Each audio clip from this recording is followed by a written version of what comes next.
जी। मैं काफ़ी सालों से हम सुनते आ रहे हैं, छोटे-छोटे होते हैं तब भी कह रहे थे 2 साल बाद दुनिया खत्म हो जाएगी, प्रलय आएगी, देन फिर 2011 में भी ये चीज़ उठी थी, फिर 3-4 साल बाद फिर उठ जाती है। जी। तो ऐसा सच में होने वाला है कुछ कि सिर्फ़ ये वायरल होने की चीज़ें हैं? देखो वही बात है, कुछ लोग इसका नेगेटिव यूज़ भी करते हैं। कुंडली में अगर हम कुंडली के सिद्धांतों को समझें, तो उसमें कहीं भी अंत का विषय ही नहीं है। हम किसी की डेथ नहीं प्रेडिक्ट कर सकते हैं एस्ट्रोलॉजी से। आज की दुनिया की सबसे बड़ी प्रॉब्लम मेंटल स्ट्रेस, जी। ये किस ग्रह की वजह से ज़्यादा हो जाता है जो मेंटल स्ट्रेस? देखो, जैसे कि अभी मैं आपको सारे प्लैनेट्स का बता रहा था, तो मैंने मन का बताया चंद्रमा से। अगर किसी का चंद्रमा वीक है, तो वो मेंटल स्ट्रेस ज़्यादा लेगा, ठीक है? इमोशनली वीक रहेगा क्योंकि इमोशंस का कारक है उसके।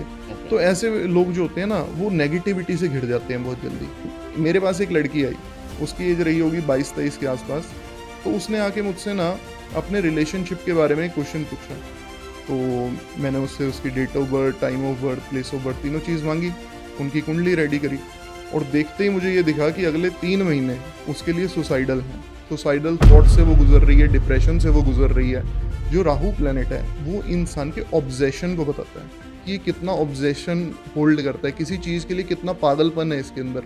कैसे जज करें इंसान, मतलब कैसे जी। इंसान अपने आप को वो ठीक रास्ते के ऊपर डाले कि किस तरीके से चूज़ किया जाए एक एस्ट्रोलॉजर को? हाँ जी, ये एक बहुत बड़ा सवाल है। एक आम इंसान एस्ट्रोलॉजर कैसे चूज़ करता है? सबसे पहले वो जाएगा, उसका अपीयरेंस देखेगा राइट। कि इन्होंने धोती कुर्ता पहना है, टीका वीका लगाया है, बड़ी बड़ी मोटी मोटी मालाएं पहनी है, तो ये एस्ट्रोलॉजर सही है। पर ये सबसे गलत कंसेप्ट है। एस्ट्रोलॉजी तो एक प्योर साइंस है। इसमें आप ऐसे कैसे जज कर सकते हो कि उसने पहना क्या है?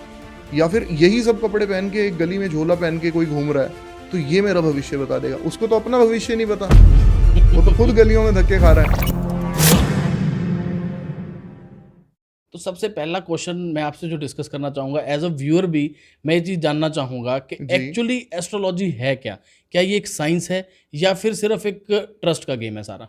देखो, ये बहुत डीप क्वेश्चन है। मैं ये बोलूँगा, एस्ट्रोलॉजी का कोई अंत नहीं है। एस्ट्रोलॉजी जहाँ से शुरू होती है तो इंसान को बहुत अट्रैक्ट करती है और बहुत सारे लोग आजकल एस्ट्रोलॉजी सीखना भी चाहते हैं और ये जानना भी चाहते हैं कि एस्ट्रोलॉजी में क्या कुछ किया जा सकता है। बिल्कुल। लेकिन इसका अंत कोई नहीं है। हम्म। इसको आप कितना भी एक्सप्लोर कर सकते हैं, इसमें कितना भी डीप जा सकते हैं। हज़ारों सालों से हमारे वेद, ऋषि, मुनि सब ये पढ़ते आ रहे हैं, पढ़ाते आ रहे हैं और इसका आविष्कार करते आ रहे हैं। और हर आप देखिए दशक के बाद कुछ नई आविष्कार होती हैं, नई टेक्निक्स आती हैं। पहले आपने देखा होगा कि मंत्रों के उच्चारण होते थे, आज की डेट में स्विच वर्ड्स के उच्चारण होते हैं। इस राइट। बारे में भी हम आगे डीप में बात करेंगे। लेकिन एस्ट्रोलॉजी इवॉल्व हो रही है और नई नई चीज़ें एस्ट्रोलॉजी में निकल कर आ रही हैं। ये एक साइंस है, प्रॉपर कैलकुलेशन के ऊपर चलती है, लेकिन इसके अंदर जितना साइंस है उतना ही इंट्यूशंस भी रोल प्ले करती हैं। बिल्कुल। अगर मैं आपको बताऊं, इसको वेदांग बोलते हैं। वेदों का एक अंग है ज्योतिष। इसके बिना कभी भी वेद पुराण पूरे कंप्लीट नहीं होते।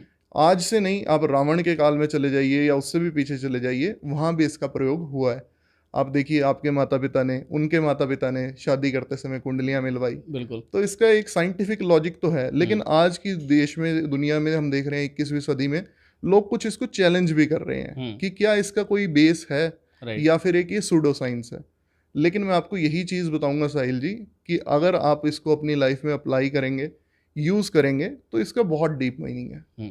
तो आपने जैसे कहा कि अलग अलग चीज़ें जो है इवॉल्व हो रही हैं, जी। इसी तरीके से कहीं ना कहीं एक जो लेमैन मैं कहूँगा जी। है ना, एक आम आदमी उस चीज़ को लेकर बड़ा कंफ्यूज हो जाता है कि कई चीज़ें सामने आती हैं। जैसे इंसान परेशान है तो दिखती सी बात है कि इंसान इन चीज़ों की तरफ जाता ही जाता है कहीं ना कहीं। जी। तो कन्फ्यूज़न बहुत ज़्यादा क्रिएट होती है। कई कुछ मेरे ख्याल से लाल किताब, वैदिक एस्ट्रोलॉजी, न्यूमरोलॉजी, फेस रीडिंग, जी। टैरोट कार्ड्स, कई कुछ है ना। जी। मेरे ख्याल से an number of things are there कि भाई जहाँ पर हमें कन्फ्यूजन क्रिएट हो जाती है एक आम आदमी को। जी। तो एक्चुअली किस तरीके से चूज करना चाहिए कि क्या चीज़ उसके लिए सही है?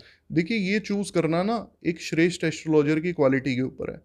यूजर तो अपना आएगा, अपनी समस्या बताएगा, अपनी डिटेल्स बताएगा। राइट। ये एस्ट्रोलॉजर के ऊपर डिपेंड करता है कि उसको कौन सी साइंस से सबसे ज़्यादा बेनिफिट मिल सकता है। सही।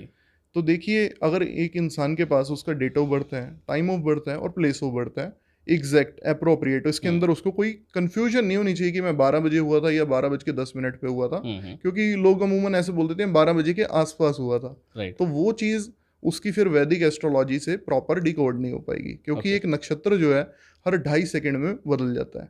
तो इसके अंदर हमें इतना प्रिसाइज होना पड़ता है कि हमें ये चीज़ पता हो कि इस इंसान का अप्रोप्रिएट किस समय पर जन्म हुआ है। अगर उसको ये चीज़ नहीं पता है तो आज की डेट में हम बर्थ टाइम रेक्टिफिकेशन टेक्निक के थ्रू ये चीज़ निकाल भी सकते हैं कि उसका जन्म किस समय पर हुआ है, अगर उसे नहीं पता। ओके। लेट सपोज उसको उस चीज़ में नहीं जाना है, उसको अपनी डेट ऑफ बर्थ तो पता है, वो चाहता है कि मुझे इसी से ही पता लग जाए, तो फिर हम न्यूमरोलॉजी का यूज़ कर लेते हैं। न्यूमरोलॉजी उसके नाम और डेट ऑफ बर्थ से ही उसके बारे में बहुत कुछ बता देती है। लेकिन लेट सपोज उसको अपनी डेट ऑफ बर्थ भी नहीं पता, या उसमें भी उसको डाउट है, या कुछ लोगों का जन्म रात को 12 बजे के आसपास होता है, वो कंफ्यूज रहते हैं हम इस दिन को गिने या अगले दिन को गिने। राइट। तो ऐसे लोगों में हम फेस रीडिंग, पाम हिस्ट्री व लाल किताब का यूज़ करते हैं। ओके। जी। सो काफ़ी बार ये कहा जाता है कि कैसे हम अगर बुज़ुर्गों की बात करें ना, हमेशा ये कहा जाता है कि हर चीज़ लिखी हुई है। जी। मतलब हमारे पेरेंट्स भी हमें ये कहते हैं, या कई बार हम किसी पंडित के पास भी जाएं तो हमेशा कहता है कि हर चीज़ लिखी हुई है। जी। तो एस्ट्रोलॉजी के अंदर इतनी पावर है कि लिखी हुई चीज़ कोई बदला जा सकता है? देखिए, ये भी बहुत बड़ा क्वेश्चन है, इसके बारे में मैं थोड़ा आपको समझाता हूँ। अगर हर चीज़ लिखी हुई है, कोई भी बोलता है, तो इसका मतलब है वो बात कर रहा है अपने प्रारब्ध की। प्रारब्ध मतलब डेस्टिनी की। डेस्टिनी क्या होती है, इसके बारे में मैं थोड़ा एक्सप्लेन करना चाहूँगा। जैसे कि हमारा बॉडी है, इसका आज नहीं तो कल अंत होना ही है। बिल्कुल। लेकिन हमारा जो सोल है वो रिपीट करता है, वो आगे और न्यू बॉर्न बेबीज होंगे, उनके अंदर चला जाएगा। तो जो सोल कन्वर्जन है, जो सोल का आगे जाना है, वो कुछ कर्म अपने साथ लेकर आता है। आपने इस जन्म में अच्छे कर्म किए, बुरे कर्म किए, वो आगे आपकी डेस्टिनी को डिफाइन करता है। तो ये जो प्रारब्ध की स्टडी है, इसी को ही लोग बोलते हैं कि सब कुछ लिखा हुआ है। लेकिन मैं ये बोलूँगा कि ये 50% लिखा हुआ है और 50% आपके कर्मों के ऊपर और आपके हाथ में है। जब आपके आज के कर्म ये डिफाइन कर सकते हैं आपके साथ कल क्या होगा, यही तो डेस्टिनी है। तो आप ये चीज़ समझिए साहिल जी, कि अगर हम आज अपने कर्मों को अलाइन कर लेते हैं, जो हमारे को पिछले कर्मों से डेस्टिनी पता लगी, वो एक एस्ट्रोलॉजर ने डिकोड करके हमें बता दी कि आपके लिए ये चीज़ें अच्छी हैं, ये चीज़ें ख़राब हैं। आप उसमें से 20, 30, 40% भी अडेप्ट करना शुरू करेंगे ना, तो आपकी लाइफ ट्रैक पे आ जाएगी। इसके बारे में और डीप से जानने के लिए मैं एक छोटा सा एग्जांपल दे देता हूँ। आप करनाल से लेके चंडीगढ़ निकले, तो आपने अपनी गाड़ी में गूगल मैप्स लगाया। गूगल मैप्स ने आपको एक एस्टीमेट टाइम बता दिया कि आप इस समय तक पहुंच जाएंगे, रूट भी बता दिया, लेकिन उसने ये नहीं बताया कि आपको रेस कब देनी है, ब्रेक कब लगानी है। ये सब चीज़ें आप ही करेंगे। बिल्कुल। लेट सपोज आप उसको गूगल मैप्स को बोलते हो आप ही मुझे पहुंचाओ इस टाइम तक, आप मेरे को वहां लगा देना, तो वो चीज़ तो वो नहीं कर सकता। तो कर्म आपको ही करने पड़ेंगे, सिर्फ एक दिशा दिखा सकती है एस्ट्रोलॉजी आपको। बिल्कुल। सो कर्म और एस्ट्रोलॉजी आपस में किस तरीके से रिलेटेड है? जैसे हम एक एग्जांपल की बात करें कि एक इंसान है, जी। उसके मतलब लगा लो कि किस्मत कुंडली में ये लिखा है कि वो फाइनेंशियली स्टेबल कभी हो ही नहीं सकता, जी। लेकिन वो बहुत हार्ड वर्किंग है जी। ना, बहुत सच्चा इंसान है, उसके कहीं पर भी उसके कैरेक्टर में भी प्रॉब्लम नहीं है। जी। तो क्या सच में कुंडली इतना बड़ा इम्पैक्ट डालेगी कि उतना अच्छा होने के बावजूद भी वो फाइनेंशियली कभी स्टेबल नहीं हो पाएगा? देखो, ये चीज़ कभी भी कुंडली नहीं बताती कि ये इंसान कभी जिंदगी में कुछ कर ही नहीं पाएगा। हाँ, कुंडली ये ज़रूर बताती है कि इसको ये चीज़ करने में कठिनाइयाँ आएंगी। लेट सपोज आपने करनाल से लेकर दिल्ली या चंडीगढ़ कहीं भी आप जा रहे हैं, आपने गूगल मैप्स पे डाला, रास्ते में ब्लॉकेजेस हैं, कुछ भी हर्डल्स हैं, तो वो आपको इंडिकेट कर रहा है। वो ये नहीं कह रहा कि आप पहुंच ही नहीं सकते हो, वो आपको ऑल्टरनेट वेज भी दे रहा है, राइट। तो सिमिलरली एस्ट्रोलॉजी भी ऐसे ही काम करती है। वो ये बता देती है कि इस जगह से इस जगह जाने के लिए आपको यहाँ दिक्कत है। वो किसी के लिए होगी, किसी के लिए नहीं होगी, डिपेंडिंग ऑन उसकी डेस्टिनी कैसी है, उसके पिछले जन्म के कर्म कैसे हैं। तो अगर उसको पता लग गया कि मुझे यहाँ पर प्रॉब्लम आनी है, इस साल में प्रॉब्लम आनी है, इवन यहाँ तक भी पता लग सकता है कि किस महीने में प्रॉब्लम आनी है, तो उसको वो अवॉइड कर सकता है। राइट। सो अभी जैसे आपने कहा कि जो एस्ट्रोलॉजी है वो काफ़ी अच्छे तरीके से इवॉल्व कर रही है, नई नई चीज़ें आ रही हैं। जैसे जैसे एस्ट्रोलॉजी इवॉल्व कर रही है, उसी तरीके से टेक्नोलॉजी भी इवॉल्व कर रही है। जी। आप खुद एक MCA पास आउट है, आपने टेक्नोलॉजी को बहुत पास से देखा है, जी। आपने MNCs में जॉब करी, तो मुझे लगता है कि टेक्नोलॉजी से रिलेटेड ही सारा कुछ वहाँ पर आपने जी। किया। जी। जी। तो क्या कोई ऐसा वक्त भी आ सकता है कि टेक्नोलॉजी एस्ट्रोलॉजी को भी ओवरकम कर ले? ये तो पॉसिबल ही नहीं है साहिल जी। इसके पीछे बहुत बड़ा कारण है। जैसे कि आपने मेरे से इंट्रोडक्शन में पूछा कि एस्ट्रोलॉजी है क्या, मैंने बताया ना आपको कि इसके अंदर जितना खेल नॉलेज का, साइंस का है, उतना ही इंट्यूशंस का भी है। तो ये 50-50 ऑफ बोथ है। तो अगर हम बात करें AI की या फिर किसी भी ऐसी टेक्नोलॉजी की जो ज्योतिष कर पा रही है, या फिर ज्योतिष के जो चार्ट्स हैं, नक्षत्र हैं, उनको पढ़ के उसके बारे में डिसीजन दे पा रही है, तो वो सिर्फ एक जैसे एक ह्यूमन ब्रेन काम कर सकता है ना, वो काम कर पा रही है। लेकिन वो उसके पीछे एक एस्ट्रोलॉजर जो अपनी इंट्यूशंस का यूज़ करता है, अपनी पावर्स का यूज़ करता है, वो नहीं कर पा रही है। तो अब मैं इसके लिए एक आपको छोटा सा रियल लाइफ एग्जांपल बताता हूँ, आपको क्लियर हो जाएगा और आपके मन से ये डाउट ही खत्म हो जाएगा। मेरे पास एक लड़की आई, उसकी एज रही होगी 22-23 के आसपास। तो उसने आके मुझसे ना अपने रिलेशनशिप के बारे में क्वेश्चन पूछा। तो मैंने उससे उसकी date of birth, time of birth, place of birth तीनों चीज़ मांगी, उनकी कुंडली रेडी करी, और देखते ही मुझे ये दिखा कि अगले 3 महीने उसके लिए सुसाइडल हैं, सुसाइडल थॉट से वो गुजर रही है, डिप्रेशन से वो गुजर रही है। तो यहाँ पर अगर एक एआई यही सब कुछ जान लेता तो वो उसको क्या बोलता कि भाई तू तो मरने वाली है। पर यहाँ पर मैंने उसको ऐसा नहीं बोला। आप एक हार्ट पेशेंट को एक डॉक्टर ये बोल देगा कि आपके पास 3 महीने हैं, तो वो कैसे जी पाएगा? वो 3 दिन भी नहीं जी पाएगा। बिल्कुल। तो यहाँ पर मैंने एक चीज़ और नोट करी कि वहाँ उसकी शादी नहीं हो पाएगी जहाँ वो प्यार करती है। तो इस मैटर को हैंडल मैंने कैसे किया, मैंने उसको ये समझाया कि देख, अभी तेरा डिसीजन लेने का सही समय नहीं है, अभी अगले 3 महीने तुझे इसमें बहुत एफर्ट्स डालने हैं, बहुत कुछ करना है, चीज़ें होंगी, पेशेंस रख। वो 3 महीने निकल गए, वो ख़राब समय निकल गया, इतने में ही उसको उससे बेटर रिश्ता मिला, उसकी अच्छी जगह शादी हुई, मैं उसकी शादी में भी होके आया। क्या बात है। तो बुजुर्ग लोग एक चीज़ हमेशा कहते हैं कि नज़र लग गई है ना, आपने कई बार सुना होगा कि भाई यार इसको नज़र लग गई है। बच्चों को स्पेशली कहा जाता है कि बच्चा ज़्यादा रो रहा है तो इसको काला टिक्का लगा दो कि नज़र लग चुकी है। क्या ये नज़र सच में काम करती है या सिर्फ एक ये मिथ है या सिर्फ एक वहम लोगों के मन में बना हुआ है? नहीं, डेफिनेटली देखो, कोई भी चीज़ अगर हमारे पुराने, आप देखो आपकी मम्मी ने भी आपको कहा होगा कभी ना कभी कि बेटा नज़र लग गई है, चल मैं तेरी नींबू मिर्ची से या नमक से नज़र उतार देती हूँ। हर घर में ये चीज़ होती है और ये मम्मियों का तो फेवरेट टॉपिक ही है। तो ऐसा नहीं है कि इसका कोई सिग्निफिकेंस नहीं है, सिर्फ इसका ना एक वो फनी सा नाम रख दिया तो इसलिए लोगों को लगता है पता नहीं है नहीं है या मजाक ही चल रहा है ये। तो बेसिकली इसके पीछे साइंस है। हर इंसान का ना एक ऑरा होता है, ऑरा और वाइब्रेशंस बहुत कनेक्टेड हैं। जिस समय पर हमारा ऑरा वीक होने लगता है उसके कई कारण हैं। हम किसी शादी में चले गए, पार्टी में चले गए, बहुत सारे लोगों ने हमें देखा, तो एक वो हो जाता है ना, जेलसी फैक्टर आ जाता है। राइट। या कोई नेगेटिव इंसान के साथ बैठ के हम आएंगे ना, तो एक कहीं ना कहीं हमारे मन में खटास आएगी, ठीक है। या हमको ऐसे पेट में दर्द होना फील होगा, हमें ऐसा नहीं लगेगा कि हमें नज़र लगी है, हमें तो लगेगा नॉर्मल है। बट जो हमारी मम्मी है या फिर हमारी बहन है वो थोड़ी सेंसिटिव होती हैं, क्योंकि जब भी एक लेडी होगी ना, उसको थोड़ा सा भगवान ने ब्लेस जैसे किया है कि वो इंट्यूटिव रहती है नेचर में, उनको फील हो जाती हैं ये चीज़ें कि कुछ तो सही नहीं है यहाँ पर, तो उसको नज़र लगना कहते हैं। और ऐसा नहीं है कि ये सिर्फ इंडिया में चल रहा है या फिर यहाँ पर ऐसा कुछ है। आप टर्की की साइड चले जाओ, वहाँ पर इसको ईविल आई बोलते हैं। आप अरब कंट्रीज में चले जाओ, वहाँ पे आइन बोलते हैं। तो अलग अलग नामों से वो कॉन्सेप्ट है और वो बिल्कुल रियल है और बहुत आसान है नज़र उतारना। तो ये जो हमारे घर में हमारी मम्मियाँ उतारती हैं, ये बहुत ईजिली उतर जाती है, कोई दिक्कत नहीं है। ओके, तो अभी आपने काफ़ी कंट्रीज़ की जैसे बात करी, तो क्या ये वैदिक एस्ट्रोलॉजी वेस्टर्न कंट्रीज़ में कहाँ तक आपके अकॉर्डिंग कहाँ तक जड़ पकड़ रही है और कहाँ तक एंटर कर रही है? देखो, ये तो सब जगह ही है। अब मैं आपको बताऊं कि हम ऑल ओवर द वर्ल्ड काम करते हैं। मेरे पाकिस्तान से भी क्लाइंट हैं, दुबई से भी क्लाइंट्स हैं, सब जगह से हैं जहाँ पे लोग ऐसे बोलते थे कि ये रिलीजन या ये कम्युनिटी बिल्कुल बिलीव नहीं करती। वो आज भी यही दिखाते हैं कि हम बिलीव नहीं करते, लेकिन सब करते हैं और बात करते भी हैं और अपने डिसीजंस भी उसी के बेसिस पर लेते हैं। और ग्लोबल इंसिडेंट्स को प्रेडिक्ट किया जा सकता है, जैसे कि अर्थक्वेक्स हो गए या भी जैसे ये ऑपरेशन सिंदूर चला, जो वॉर्स वगैरह हो गई, या जो जैसे कोविड आया था, तो काफ़ी एस्ट्रोलॉजर्स ने इस चीज़ को क्लेम किया था कि हमने ऑलरेडी ये बता दिया था या प्रेडिक्शन दे दी थी कि इस टाइम के ऊपर एक महामारी आएगी और इस तरीके से लोग मरेंगे। तो एक्चुअली ऐसा है कि ग्लोबल चीज़ों को भी प्रेडिक्ट किया जा सकता है या सिर्फ कुंडली देखकर हम एक इंसान के बारे में ही प्रेडिक्ट कर सकते हैं? जी, इसका भी मैं आपका डाउट क्लियर कर देता हूँ।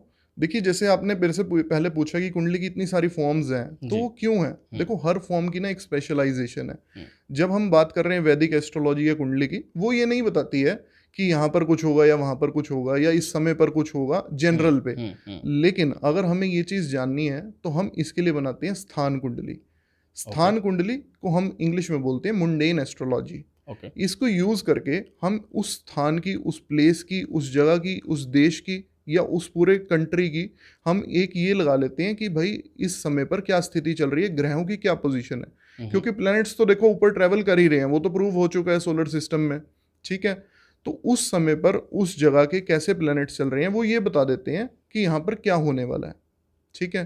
तो ये नहीं बता सकता कोई कि भाई ऐसा होगा ही होगा, सिर्फ वो एक संभावना बता सकता है कि ऐसी चीज़ें बन सकती हैं। अब जैसे मैं आपको बताऊं, हमारे क्लाइंट्स हैं, वो कभी भी किसी दूसरी कंट्री में ट्रैवल करते हैं, किसी दूसरी स्टेट में ट्रैवल करते हैं, तो वो पहले पूछ लेते हैं कि हमारा ये ट्रिप कैसा रहेगा, हम 1 तारीख से लेकर 14 तारीख तक इस देश में हैं, इस जगह पे हैं, कैसा जाने वाला है।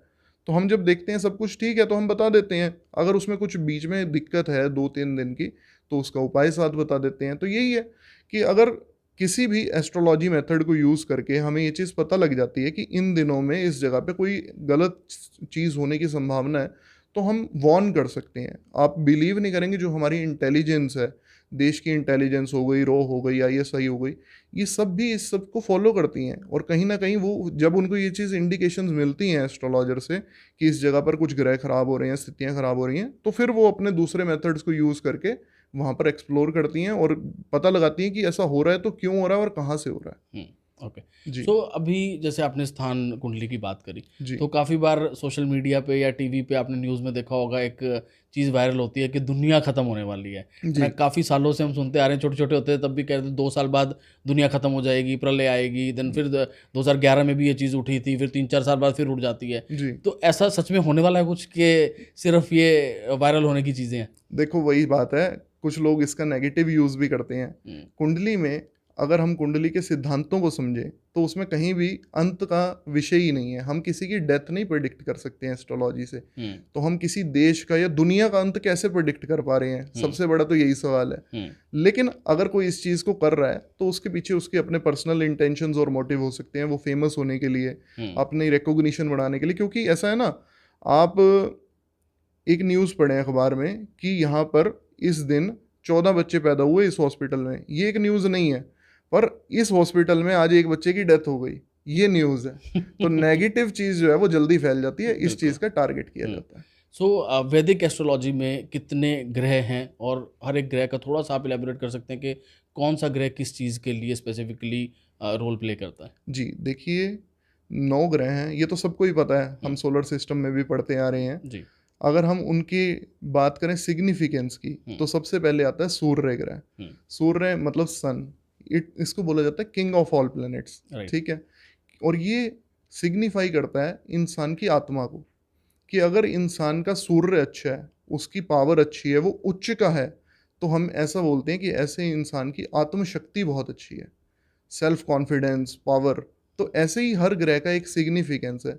उसके आगे बढ़ते हैं, दूसरे नंबर पे आता है चंद्रमा ग्रह, जिसे हम बोलते हैं मून प्लैनेट। चंद्रमा ग्रह जो है वो इंसान के मन को सिग्निफाई करता है कि इंसान का मन कितना प्योर है। अगर किसी का चंद्रमा बहुत अच्छा है तो ऐसा देखा जाता है ऐसा इंसान बहुत इमोशनल है, इमोशनल डिसीजंस लेगा।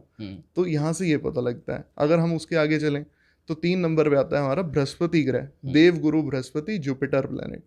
ये बताता है कि इंसान की वैल्यूज़ कितनी अच्छी हैं, नॉलेज कितनी अच्छी है, उसकी जो पीछे कल्चर है, उसकी फैमिली बैकग्राउंड है, वो कैसा है। यहाँ से हम ये जानकारी लगा लेते हैं।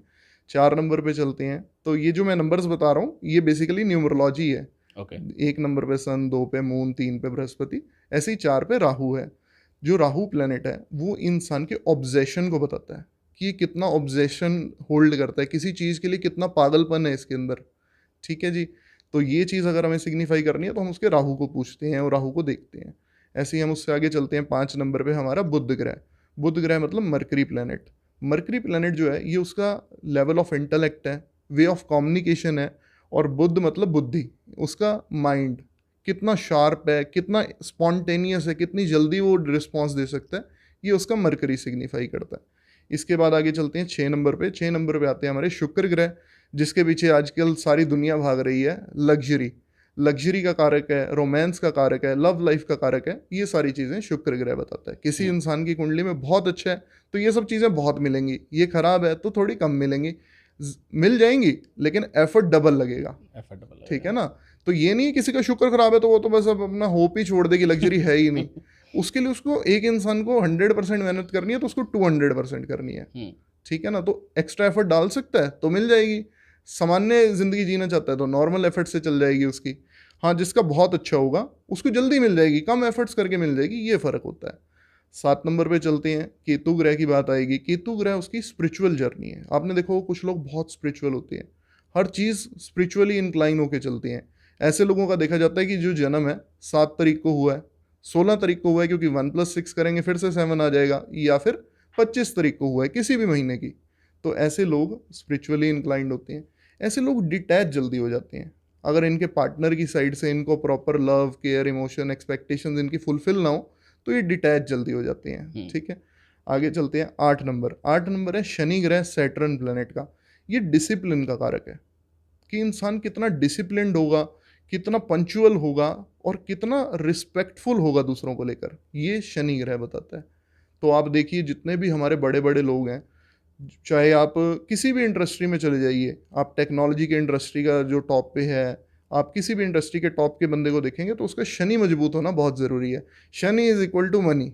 जितना वो मेहनत करेगा, जितना वो डिसिप्लिन रहेगा, उतना उसके पास पैसा, लग्जरी और सब चीज़ आ जाएगी। और इसके बाद हम चलते हैं 9वें ग्रह मंगल ग्रह के ऊपर। मंगल ग्रह जो है वो इंसान की एनर्जी का कारक है। ओके। कुछ लोग जो होते हैं आप देखिए बिल्कुल लथार्जिक होते हैं, लेजी होते हैं, उनको सब चीज़ बैठे बैठे चाहिए। तो ऐसे लोगों का मंगल या तो नीच का रहेगा, या बली रहेगा, या ग्रहण में रहेगा। तो ये सिग्निफाई करता है। और कुछ लोग हैं कि उनसे बैठा ही नहीं जाता, कुछ ना कुछ करते रहेंगे बैठे बैठे। बच्चों को देख के, अब हम तो क्या है ना, हम जैसे देखते हैं ना कि बच्चा बहुत कूद रहा है, रुक नहीं पा रहा है 1 मिनट भी, तो हम बोल देते हैं इसका मंगल बहुत अच्छा है। और इतने से ही हमें उसकी डेट ऑफ बर्थ, टाइम कुछ भी नहीं चाहिए, हम बता सकते हैं कि मंगल की जो फील्ड्स हैं, जैसे पुलिस हो गई, आर्मी हो गई, डिफेंस हो गई, उसमें अगर ये आगे प्रोफेशन बनाएगा तो अच्छा रहेगा। ये चीज़ है। तो आज की दुनिया की सबसे बड़ी प्रॉब्लम मेंटल स्ट्रेस, ये किस ग्रह की वजह से ज़्यादा हो जाता है, जो मेंटल स्ट्रेस है? देखो, जैसे कि अभी मैं आपको सारे प्लैनेट्स का बता रहा था, तो मैंने मन का बताया चंद्रमा से। अगर किसी का चंद्रमा वीक है तो वो मेंटल स्ट्रेस ज़्यादा लेगा। ठीक है, इमोशनली वीक रहेगा क्योंकि इमोशंस का कारक है उसके। तो ऐसे लोग जो होते हैं ना, वो नेगेटिविटी से घिर जाते हैं बहुत जल्दी। थोड़ा सा भी नेगेटिव होगा ना तो ये उसको बहुत हाइपर कर देंगे। इनको ऐसा लगेगा कि यार अब तो कुछ हो ही नहीं सकता, मैंने सारी होप्स लूज कर दी हैं। तो जिसका चंद्रमा अच्छा है और सूर्य अच्छा है क्योंकि उसकी आत्मशक्ति, तो ऐसा इंसान बैलेंस रहेगा, वो खराब सिचुएशन में भी रास्ता ढूंढ लेगा। समझ रहे हो?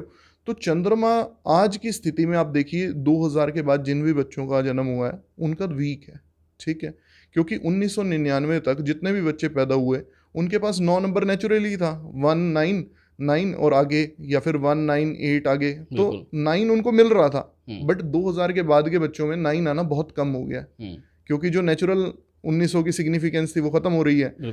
तो ऐसे बच्चे जो है ना इमोशनली वीक हो रहे हैं। अब आप देखिए जैसे जैसे ये आगे बढ़ेगा ना, अभी हम 2020 से 30 के दौरा में जा रहे हैं, इसके बाद हम 30 से 40 के बीच में जब आएंगे तो और ज़्यादा आपको सुसाइडल अटैम्प्ट्स, डिप्रेशन के केसेस, न्यू बॉर्न बेबीज के बता रहा हूँ, आगे जाके मिलेंगे, जो 20, 22, 25 साल बाद जो इस टाइम पे पैदा होंगे वो ज़्यादा मिलेंगे।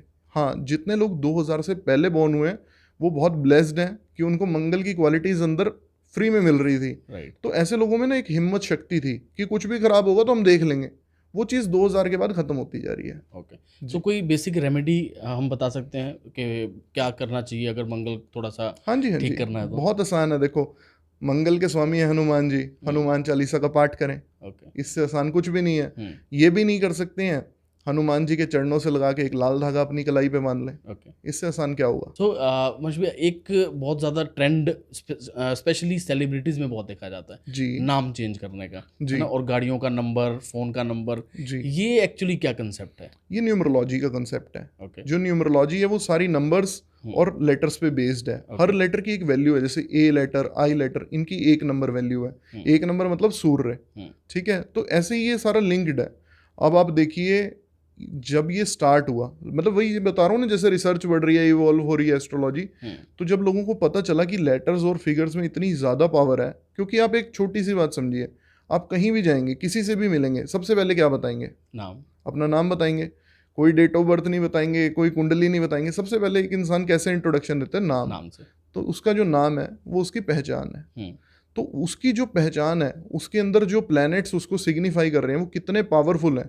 लेट सपोज एक नाम का हमने टोटल बनाया, वो चंद्रमा ग्रह पे चला गया, जैसे हमने 1 + 2 + 4 ऐसे करते गए, लास्ट में वो आ गया लेट सपोज 20, 2 + 0 करा, 2 आ गया, 2 मतलब मून, जब हम अभी प्लैनेट्स का पढ़ रहे थे। ठीक है ना, तो अब जैसे उसका मून है और लेट सपोज जब उसका जन्म हुआ उसका नीच के चंद्रमा में जन्म हो गया, तो यहाँ से पता लग गया कि अब वो गलत उसमें चला गया।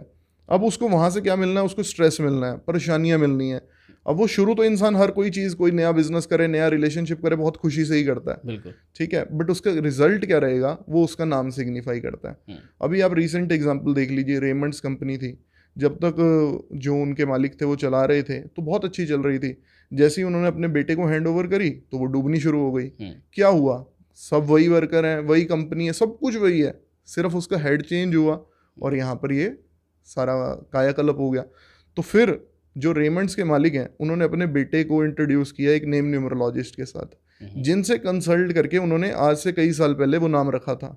तो उन्होंने बताया कि अगर इसका हेड आपका बेटा रहेगा तो वो प्लेनेट उसको सूट नहीं करता है, तो उन्होंने उसको चेंज करके एस हटवा दिया, अब उसका नाम रेमंड हो गया। ओके जी। तो इतनी बड़ी कंपनी जो सालों से अच्छा कर रही है वो एक बार अपना डायरेक्टर चेंज होते ही इतनी जल्दी गिरनी शुरू हो जाए, तो आप समझ सकते हैं नाम में कितनी पावर है। तो ये सिर्फ प्रोफेशनली इस चीज़ को रिलेट करती है न्यूमरोलॉजी, या फिर पर्सनल लाइफ के ऊपर भी कुछ इम्पैक्ट? नहीं, सबसे पहले तो आप कोई भी मेथड ऑफ ऑकल्ट साइंस लेंगे वो आपकी वाइब्रेशंस पे काम करेगी।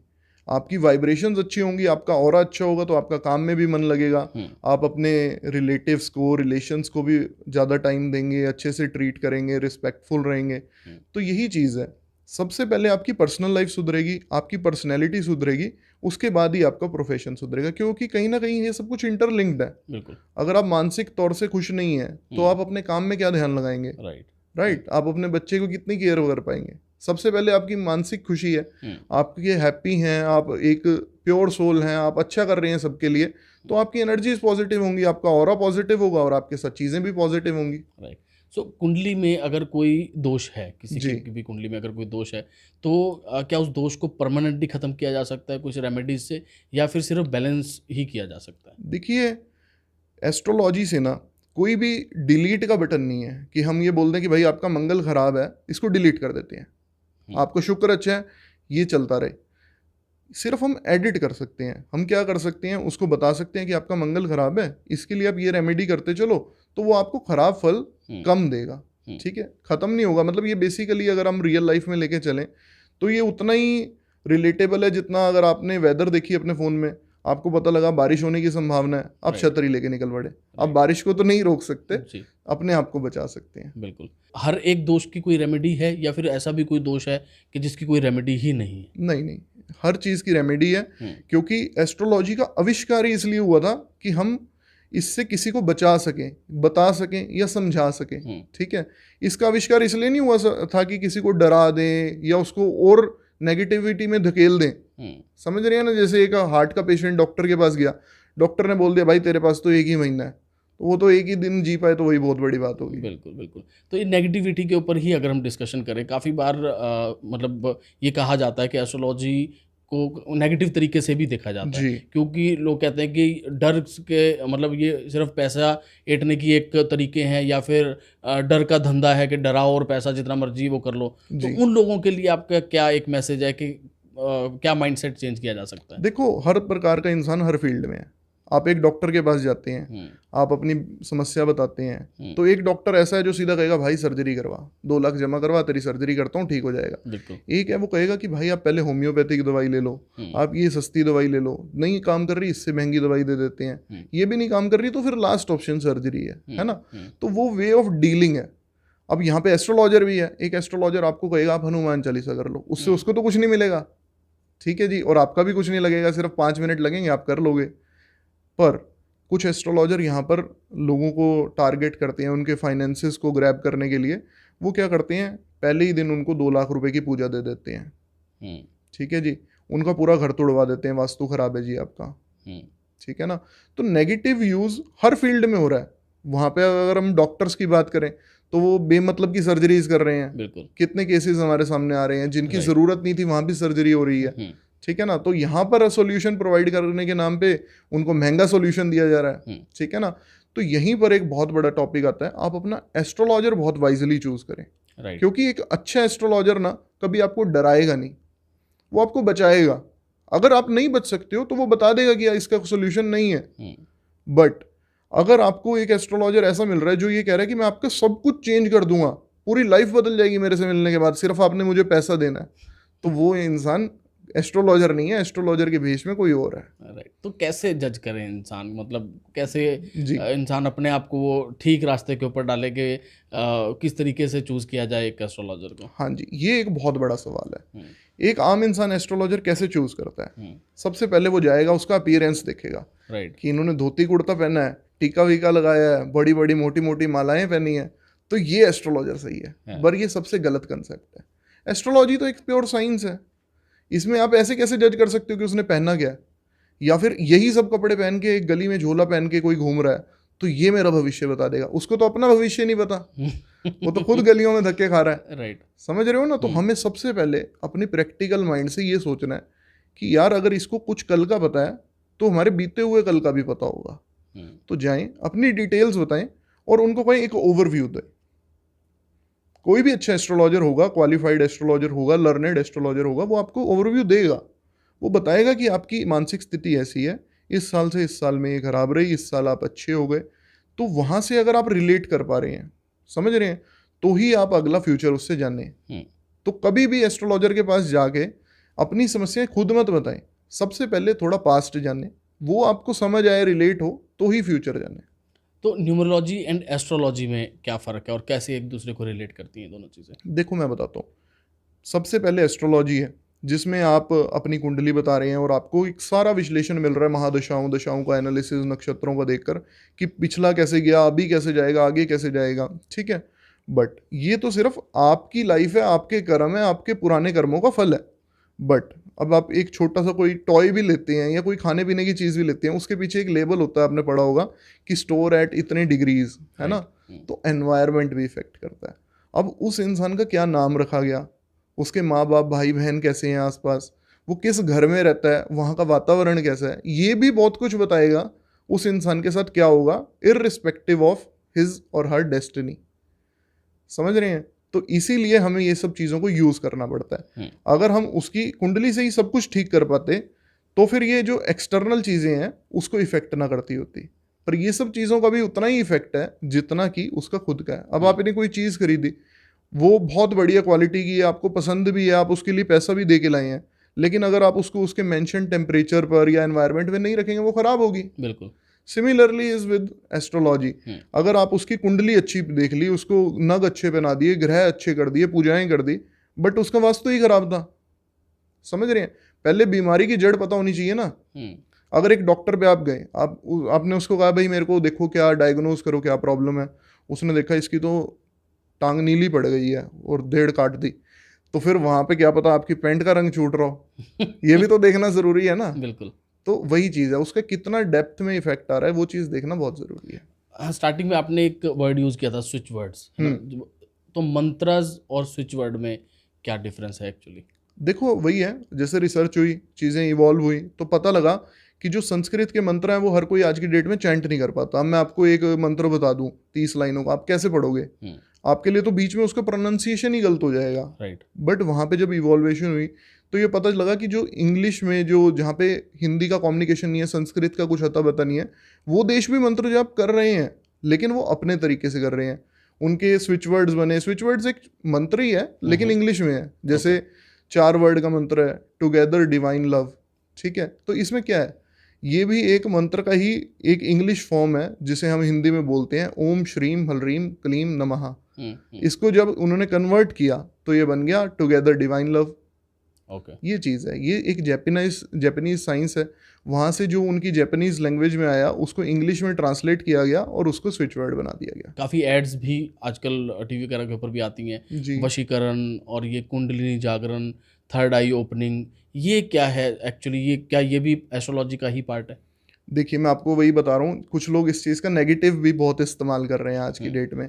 अब आप एक चीज़ समझिए, आपको कोई ऐड दिख रही है, उसमें कोई आवाज़ आ रही है और बहुत सारे ग्राफिक्स दिख रहे हैं कि हमारे पास आएँ, या फिर कुछ टेस्टिमनी भी दिख रही हैं कि बहुत लोगों की ज़िंदगी बदल दी गई, उनकी कुंडली जागरण करने के बाद उनका सारा डेस्टिनी चेंज हो गया। तो एस्ट्रोलॉजी तो ये बोलती ही नहीं है हम किसी को बदल सकते हैं। हम बचा सकते हैं, समझा सकते हैं, गाइड कर सकते हैं, उससे उनको बदलाव अपने आप लाइफ में फील होंगे। लेकिन जो लोग ये क्लेम कर रहे हैं, जो धरती पे भगवान बन गए हैं कि हम बदल देंगे सब कुछ, वो सब लोगों की आप पहचान कैसे कर सकते हैं? वो ऐसी ऐसी बातें करेंगे कि आप हमें 1 लाख दो, 10 लाख दो, 5 लाख दो, जो भी उनकी अमाउंट होगी उनकी हैसियत के हिसाब से लेके, और आपका सारा लाइफ डेस्टिनी बदल देंगे। और ऐसे लोग ना यूजुअली आप देखना कभी अपना चेहरा सामने नहीं रखेंगे। ये लोग काम करेंगे पर्दे के पीछे, कभी तो ये कुछ नाम से बन जाएंगे, कभी कुछ नाम से बन जाएंगे, ये अपनी प्रोफाइल नेम चेंज करते रहते हैं। ठीक है जी। तो सबसे पहले कोई भी इंसान आज की डेट में, देखो फ़ोन का ज़माना है, ऑनलाइन कंसल्टेशंस चल रही हैं सब जगह, हम भी प्रोवाइड करते हैं, सब लोग प्रोवाइड करते हैं, लेकिन आप उस एस्ट्रोलॉजर को जानिए, उसकी बेस को जानिए कि ये इंसान कहाँ से उठा है, इसकी बैकग्राउंड स्टोरी क्या है, क्या वो खुद भी अपनी लाइफ में कुछ कर पाया या नहीं अभी तक। बिल्कुल। अब मैं आपको बताऊं, ऐसे ऐसे लोग हैं जो कहीं जगह पे बैठे हुए अपनी लाइफ में लूजर हैं, कुछ भी नहीं कर पाए, और वो एस्ट्रोलॉजर का कपड़ा पहन के, भेस पहन के, ऐड चला के लोगों को लूट रहे हैं। तो ऐसे इंसान पे जाने से बचें, उसकी बैकग्राउंड स्टोरी को जाने, उसके ब्रांड नेम को जाने कि कब से कर रहा है, क्यों कर रहा है, कहाँ से सीखी, क्या वो सिर्फ पैसे कमाने के लिए कर रहा है। एस्ट्रोलॉजी में ये भी एक बहुत बड़ा पॉइंट है, अगर कोई इंसान इसको सिर्फ अपने फाइनेंशियल बेनिफिट के लिए करेगा तो वो किसी को हेल्प नहीं कर पाएगा, क्योंकि उसकी इंट्यूशन पावर डाउन होती चली जाएगी। जी। सो वास्तु का क्या रोल है, मतलब पूरे ओवरऑल लाइफ के अंदर? जैसे अगर हम वो बात करें कि कई बार ऑफिस में हम देखते हैं कि एक वो छोटा सा टर्टल रख दिया, क्या यही वास्तु है या ये कुछ और है, और इसका एक्चुअल इम्पैक्ट क्या पड़ता है? जी, ये ट्रेडिशनल वास्तु नहीं है। ये मॉडर्न डे वास्तु है जो चाइनीज एस्ट्रोलॉजी से हमने ग्रैब की है। आप अगर इसके पीछे की थोड़ी सी स्टोरी बताना चाहूँगा मैं आपको। आज से कई सौ साल पहले ना चाइना का पूरा तबाह और अंत होने वाला था, इतनी बड़ी प्रलय आ गई थी वहाँ पर रोज़ बाढ़ आती थी, कई बिल्डिंग्स टूट जाती थी, कई घर डूब जाते थे, कई सौ लोग मर जाते थे रोज़। तो वहाँ के जो राजा थे ना, उन्होंने सोचा कि यार इंडिया के पास तो वास्तु है, तब हमारे यहाँ वास्तु बहुत ईजिली प्रैक्टिस हो रही थी, पर ये वाली नहीं, ये जो यंत्र वंत्र वाली नहीं। क्या होता था कि पर्दे इस रंग के लगाओ, एंट्री इस जगह से हो, टॉयलेट इस जगह नहीं हो। तो उनके जो सलाहकार थे ना, उन्होंने सबने कहा कि इंडिया चलते हैं और इंडिया से वास्तु से पूछ लेते हैं कि भाई ऐसा क्यों हो रहा है हमारे देश के साथ, कोई उपाय हैं, कोई चीज़ें बदलनी है तो बदल के अपना देश बचाते हैं। तो चाइना वालों की ना एक क्वालिटी है, वो कभी भी किसी देश से ना हेल्प नहीं लेते। उनको कोई भी चीज़ चाहिए, आप देखो गूगल सारी दुनिया यूज़ करती है, चाइना नहीं यूज़ करता, उनका अपना ब्राउज़र है, हर चीज़ उन्होंने अपनी आविष्कार की। तो वहाँ के राजा ने भी ईगो में यही कहा, चाहे मेरा पूरा देश डूब जाए लेकिन मुझे अपनी वास्तु बनानी है। उसको डेवलप करने के लिए उन्होंने क्या किया, उन्होंने कहा अगर नेचर हमारे साथ ऐसा कर रही है ना, तो नेचर हमें बचाने का संकेत भी देगी। तो उन्होंने रोज़ लोगों की ड्यूटी लगाई, वो जाके नदी के किनारे खड़े हुए, जब प्रलय आई कुछ लोग डूब गए, डूबने से पहले ना वो अनाउंसमेंट करते थे कि यहाँ पे आज ऐसा हुआ, हवा तेज़ चली, ये हुआ वो हुआ। तो जब उन्होंने काफ़ी दिनों तक ये चीज़ हुई ना, तो एक चीज़ ऑब्जर्व करी, एक कछुआ बाहर निकल के आता था पानी से, उसके बाद पानी आ जाता था। तो उन्होंने वो सिंबल पकड़ लिया कि नेचर बता रही है इस कछुए में कोई ना कोई सिग्निफिकेंस है। तो नेक्स्ट डे राजा ने कहा अब जैसे ही वो कछुआ है पकड़ के भाग लेना। तो वो कछुआ उन्होंने पकड़ लिया। उस कछुए की जब रिसर्च हुई तो उन्होंने कहा कि भाई अब तो बीमारी की जड़ ही पकड़ी गई है, अब तो कोई दिक्कत ही नहीं है। अगले दिन एक और कछुआ आ गया, फिर बाढ़ आ गई। तो ऐसे 3-4 कछुए पकड़े, तो उनकी पीठ पे जो पैटर्न बना हुआ था ना, वो स्पेशल था और वो सेम था सबके ऊपर।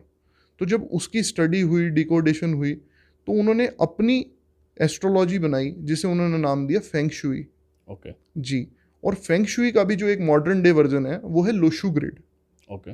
और ये इतनी पावरफुल है कि आप ये छोटे से यंत्र से ही, जैसे इंडिया की जो वास्तु थी उसमें मैं ये कहूँगा कमी थी कि वो बहुत कुछ तोड़वा देती थी। लेट सपोज आपने नया घर बनाया, आपको अच्छा फील नहीं हो रहा, आप एक एस्ट्रोलॉजर पे गए, उसने कहा जी आपका टॉयलेट गलत बन गया, अब पूरा तोड़ दो।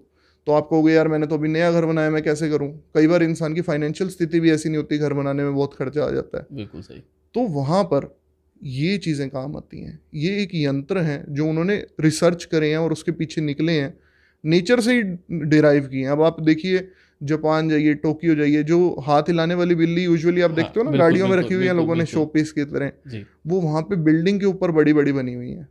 ओके। ये इतने पावरफुल यंत्र हैं, लेकिन इनका यूज़ करना अभी इंडिया में हर किसी को नहीं आता। आप देखिए जो एक्सीडेंट हो रहे हैं, मेंटल हेल्थ लोगों की ख़राब हो रही है, कहीं ना कहीं ये कारण है।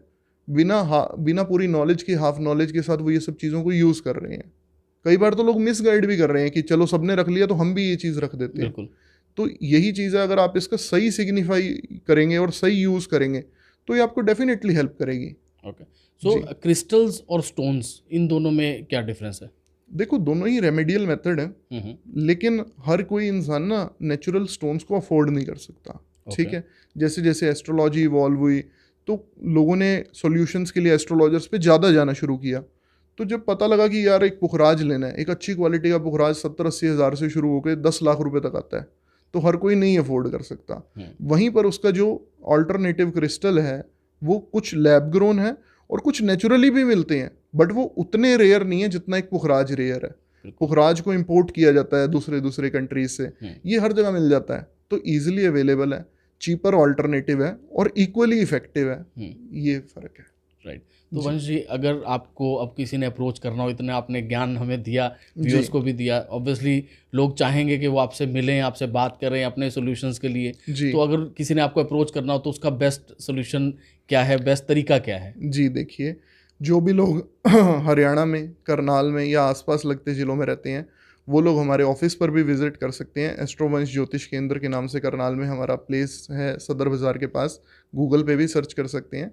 लेकिन जो लोग हमसे ऑनलाइन कंसल्टेशन लेना चाहते हैं, क्योंकि हम ग्लोबली काम करते हैं, तो वो लोग हमारी वेबसाइट www.amazingastro.co.in के माध्यम से जुड़ सकते हैं, या फिर हमारे व्हाट्सएप नंबर 9467726411 के माध्यम से कनेक्ट करके अपनी अपॉइंटमेंट ले सकते हैं और साथ ही साथ अपने सॉल्यूशंस भी ले सकते हैं। कोई बेसिक वास्तु भी है कि जो सबके लिए एप्लीकेबल हो? जैसे हम कई बार देखते हैं कि लोगों के घरों में वो फोटोज लगी हुई हैं घोड़ों की, कुछ इस तरीके के काफ़ी उपाय लोग करते हैं, तो इनकी क्या सिग्निफिकेंस है? कई जगह 4 घोड़े होते हैं, कई जगह 7 होते हैं, तो मुझे लगता है इसमें भी कुछ डिफरेंस है शायद। देखिए, जिसको नॉलेज नहीं है वो तो शो पीस समझ के लगा रहा है, लेकिन इन रेमेडीज के पीछे ना नेगेटिव भी उतना ही है। अगर किसी को नहीं पता और गलत लगा दिए तो उतना ही नुकसान भी कर सकती हैं।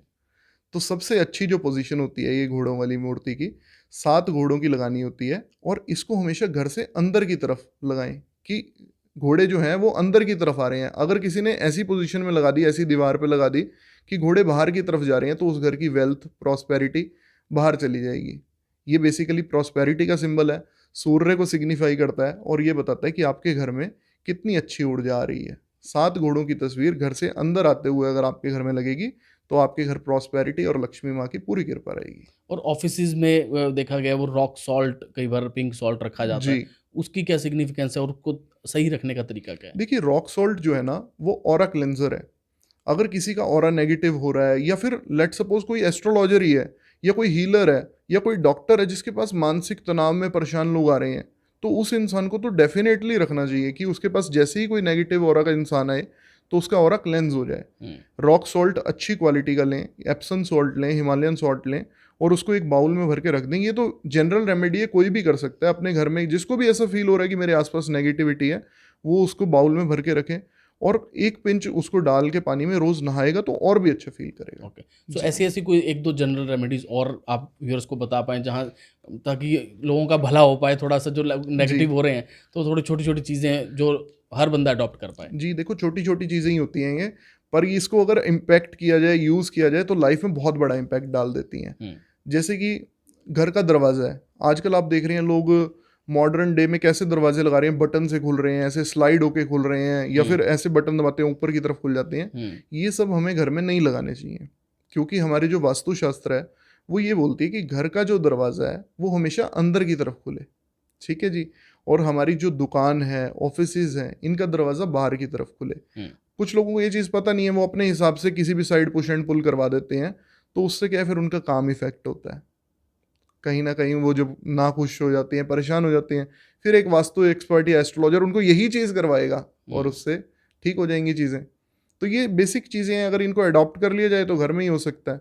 आपने देखो होगा कुछ लोग घर के बाहर मिर्ची और नींबू लटकाते हैं। जी। वो हर किसी को नहीं लटकाना चाहिए। आजकल तो प्लास्टिक के आने लग गए, लोगों ने प्लास्टिक के लटका रखे होते हैं। हाँ, वो वही है ना, देखो रेवोल्यूशन वहां भी हो रहा है क्योंकि क्रांति आएगी तो सब जगह भी आएगी। अब सबको जब पता लग गया, चाइना वालों को खासकर ये चीज जल्दी पता लग जाती है कि ये चीज हर जगह चल रही है, तो वो उस चीज की सस्ती कॉपी जरूर बना देते हैं क्योंकि एक इंसान नींबू मिर्च खरीदेगा, लगाएगा, फिर वो खराब हो जाएंगे, फिर चेंज करेगा। तो उन्होंने परमानेंट ही काम कर दिया, लेकिन वो काम नहीं करेंगे, वो सिर्फ शो पीस बन के रहेंगे। अब जिसको शो पीस के लिए लगाना है उनके लिए तो परफेक्ट है, वो लाइफ टाइम सॉल्यूशन हो गया। तो अगर किसी के घर में बहुत ज़्यादा नेगेटिविटी फील हो रही है, फाइनेंशियली खासकर वो लोग परेशान हैं, उनके घर में आर्थिक स्थिति अच्छी नहीं चल रही है, तो ऐसे लोगों के लिए एक बहुत छोटी सी रेमेडी है, हर कोई इसे कर सकता है और इसका बहुत अच्छा सोल्यूशन मिलेगा।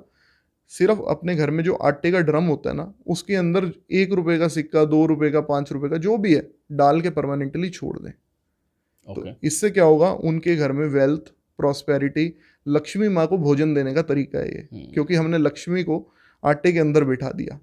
ठीक है जी, उनके घर में लक्ष्मी माँ की हमेशा कृपा रहेगी, वो वहीं रहेंगी और उनके धन धान्य को बढ़ाती रहेंगी। इनमें कोई नेगेटिव इम्पैक्ट इन चीज़ों इसका कोई नेगेटिव इम्पैक्ट नहीं है। सो वंश जी, कई बार ये देखा जाता है कि इंसान बहुत अच्छे लेवल पे पहुंच गया, बहुत अच्छा लेवल उसने अचीव कर लिया, फाइनेंशियली भी उसने फेम भी बहुत कमा लिया, लोग, हर इंसान उसको जानने लग गया, लेकिन एकदम से उसका या तो डाउनफॉल आ जाता है, या फिर एकदम से खबर आती है कि उसको हार्ट अटैक आ गया, या उसका मर्डर हो गया, या एक्सीडेंट में वो मारा गया। तो ये भी क्या कहीं ना कहीं एस्ट्रोलॉजी से चीज़ें रिलेट होती हैं? बिल्कुल होती हैं जी। देखो साहिल जी, अगर हमारे पर्सनल डेस्टिनी में कुछ चीज़ें खराब हैं, जो हमने पास्ट लाइफ में गलत कर्म करे हैं, तो वहाँ से भी ये चीज़ सिग्निफाई होती है कि हमें इस जन्म में वो पे ऑफ करनी पड़ेंगी। लेकिन कई बार ऐसा होता है कि हमारे आसपास का जो वास्तु है, वो ये चीज़ें ना होते हुए भी ले आता है। अब जैसे मैं एक रिसेंटली, आपको सबको ही पता है, पूरी देश दुनिया को पता है सिद्धू मूसेवाले जी के बारे में, उनके साथ क्या हुआ, बहुत बुरा हुआ। बिल्कुल। तो उन्होंने, जब आपको पता हो, उनकी डेथ से आई थिंक 6 महीने पहले ही उनका घर कंप्लीट हुआ था। और जब उनका घर कंप्लीट हुआ तो मैंने उनको ईमेल भी लिखी थी कि आपके घर की जो फेसिंग है वो सही नहीं है, और इससे क्या होता है, आपके घर में जो भी मेल मेंबर अर्निंग है, या फिर जो सबसे ज़्यादा फेमस है, या जिसके बेसिकली जो जाना जाता है उस घर में एक हेड ऑफ द फैमिली के नाम से, उसकी लाइफ थ्रेटनिंग इश्यूज आते ही हैं। साउथ वेस्ट में जिस कोण में उनकी एंट्री निकल रही है, वो दिशा अच्छी नहीं है। और ये चीज़ मैं अभी भी बता रहा हूँ, आगे के लिए भी, जो सिद्धू मूसेवाला जी के छोटे भाई हुए हैं, अभी तो उनकी एज आई थिंक 1-1.5 साल ही होगी जी। जिस दिन वो 11 साल के होंगे, उससे पहले पहले उनके ऊपर भी जानलेवा अटैक होगा, अगर वो उस घर में रहे तो। इससे अच्छा है कि उनको कहीं दूसरे देश में या फिर कहीं बाहर शिफ्ट कर दिया जाए, उनकी 11 साल के होने से पहले पहले।